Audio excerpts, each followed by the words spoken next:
Some truths don't come when we're young. They don't arrive in our 20s or even our 50s. They unfold quietly, like petals on an old flower, slowly, gently, after the age of 70. That's when life starts to speak to us in a different tone, not rushed, not loud, but calm and honest. You see, reaching 70 isn't just about adding more years. It's about finally having enough time, silence, and perspective to notice what truly matters. It's when we start to see the world not just as it is, but as it always was.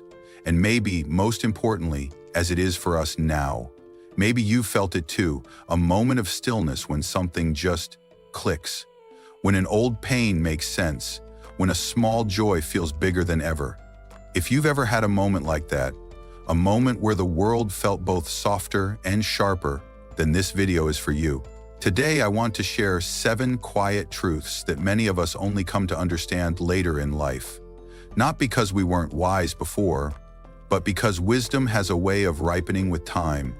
And if any of these truths feel familiar to you, I'd love for you to share them in the comments. Let this be a gentle space for stories, for reflection, and for the wisdom we've all earned with time.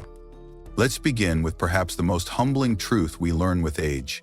Health is not promised. It is borrowed, fragile, precious, and fleeting, and every day we're given to wake up without pain, to walk without assistance, or even to prepare a simple meal with our own hands is a quiet miracle.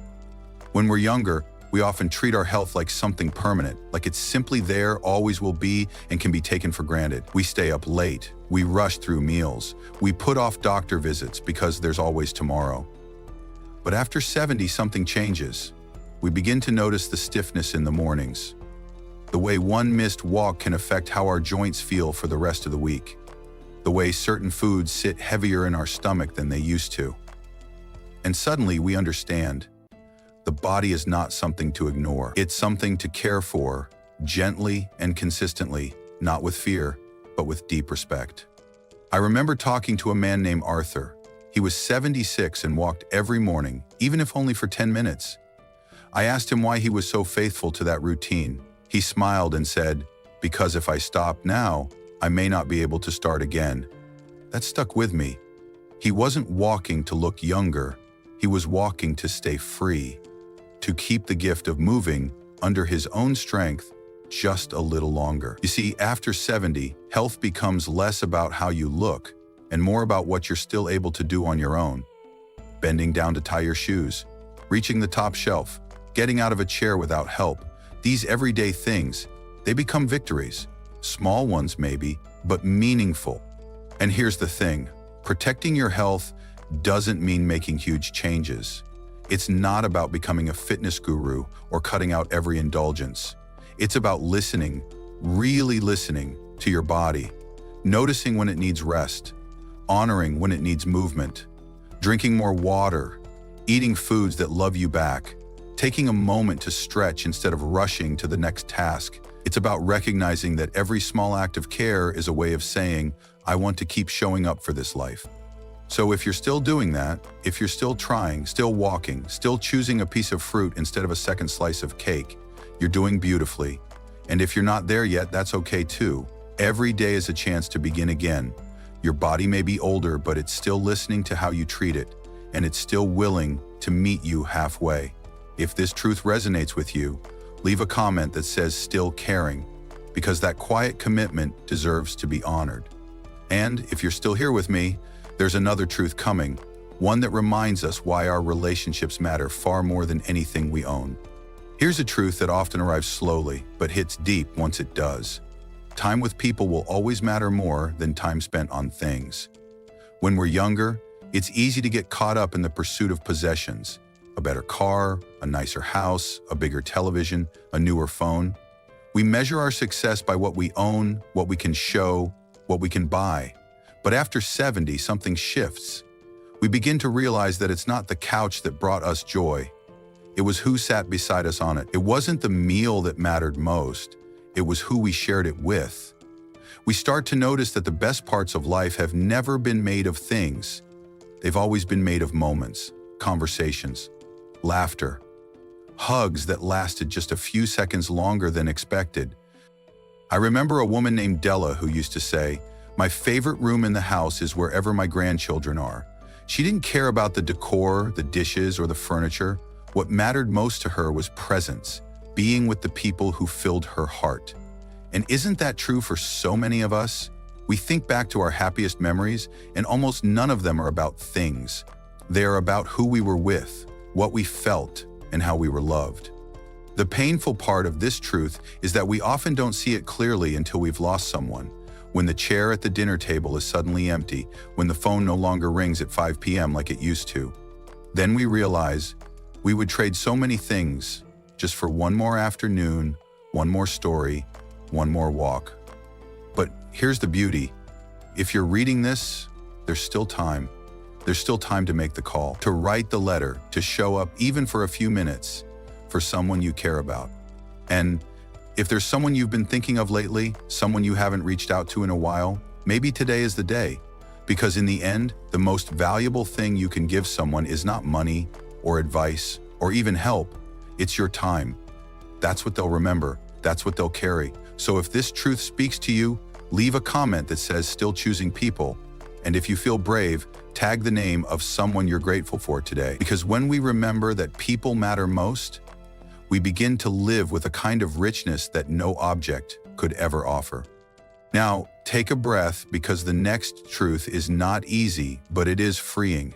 It's about something we spend most of our lives resisting until we finally realize how much peace it can bring. It's the truth about letting go. One of the most surprising truths we come to understand with time is this: letting go often feels better than holding on. When we're younger, we grip tightly to so many things.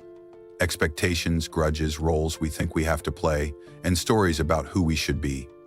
We carry them like heavy bags, thinking we need them to survive. We hold on to hurt because we think it gives us strength.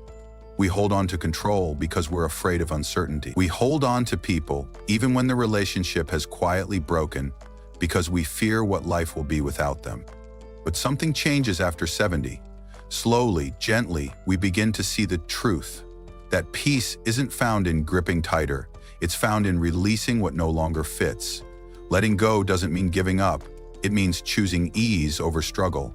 It means loosening our hands from the things that were once part of us, but no longer need to be.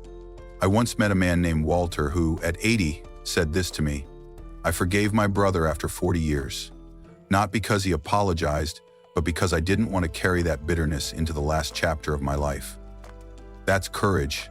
That's wisdom. Because the weight of resentment, of what should have been, of what never happened, it all takes up space where peace could live. And when we let it go, we make room for something better. Lightness, acceptance, stillness. This truth can feel uncomfortable.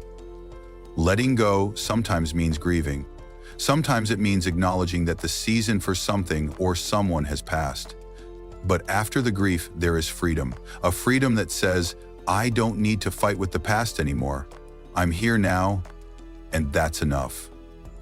So, if you're still holding on to something, a regret, a mistake, an old wound, maybe today is the day you take a deep breath and say it's okay to set this down.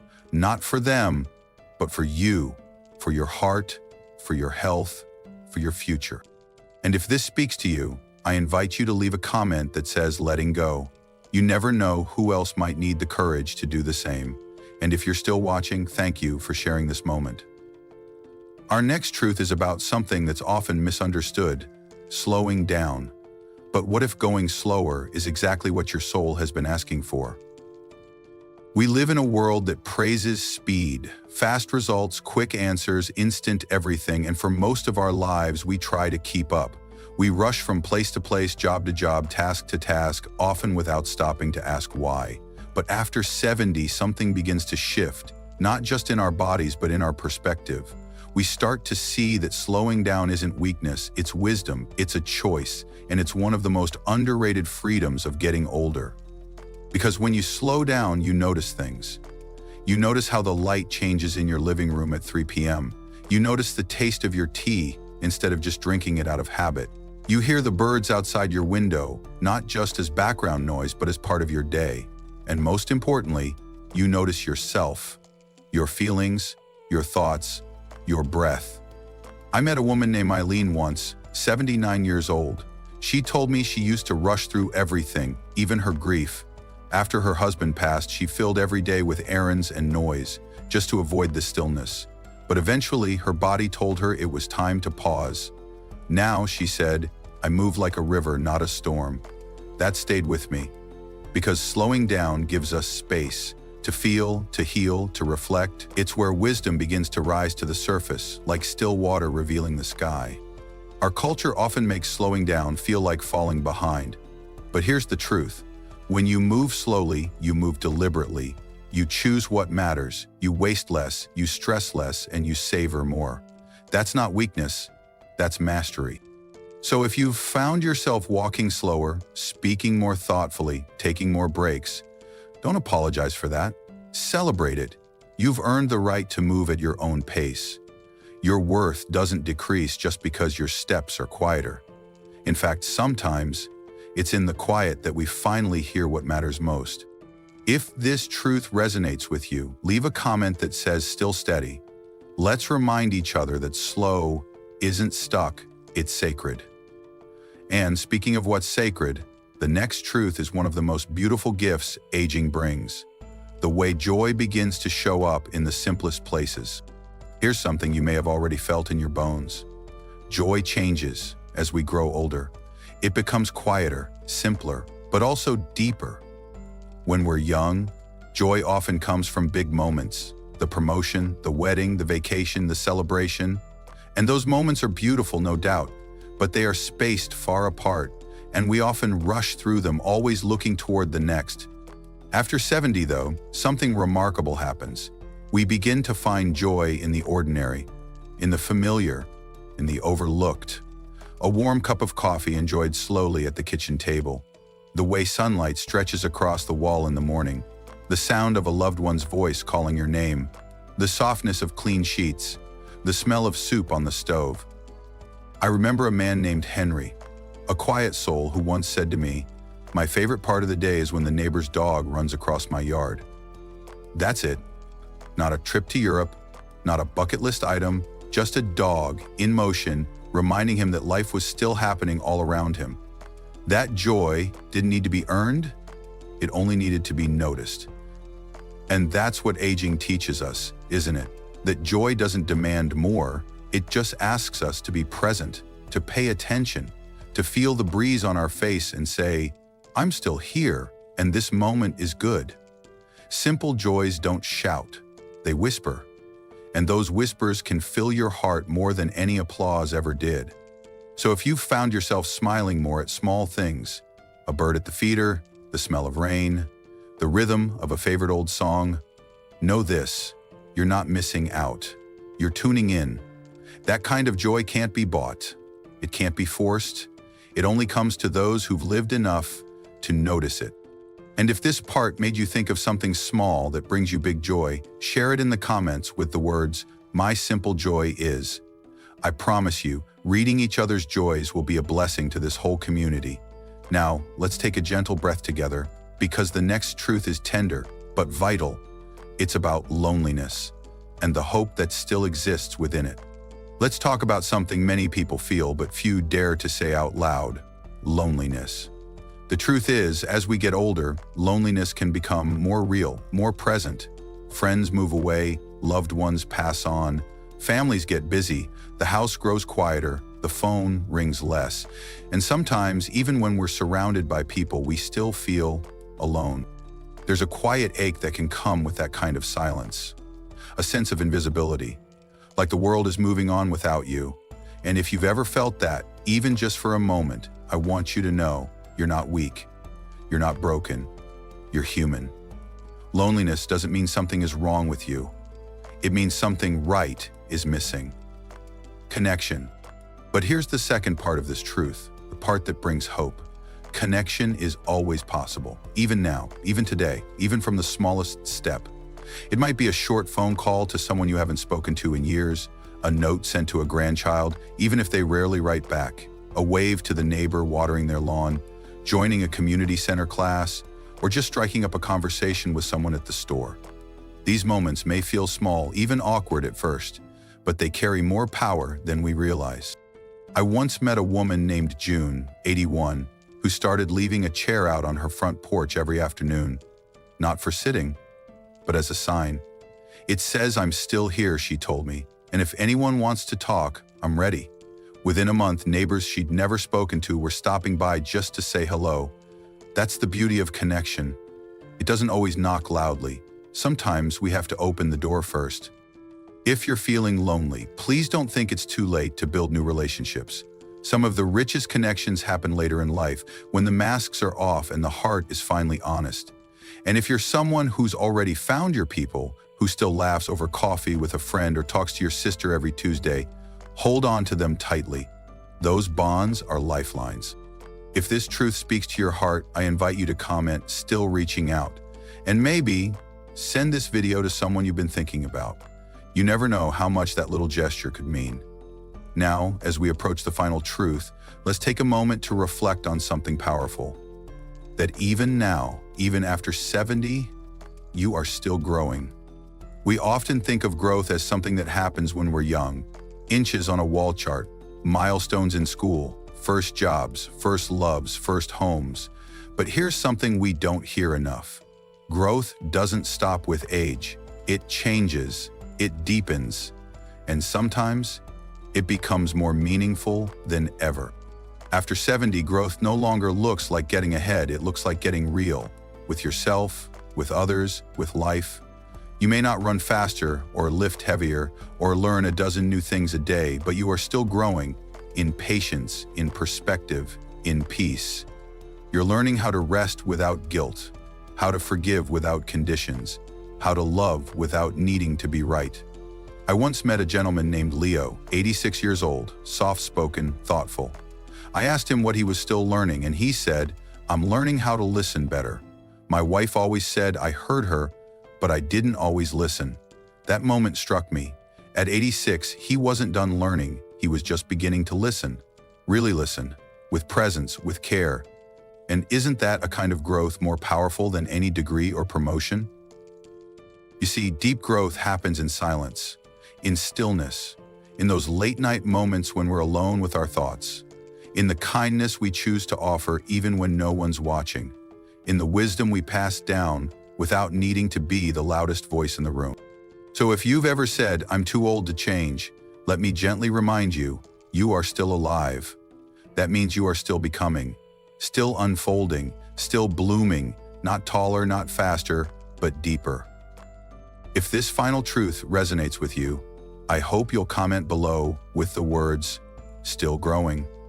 Not because you need to prove anything to anyone, but because you deserve to remind yourself that your journey is not over, it's evolving, and we are honored to walk this path with you. Now, let's close this conversation the way we began it, with a little honesty and a lot of heart. So now that we've walked through these 7 quiet truths together, I want to leave you with this simple thought.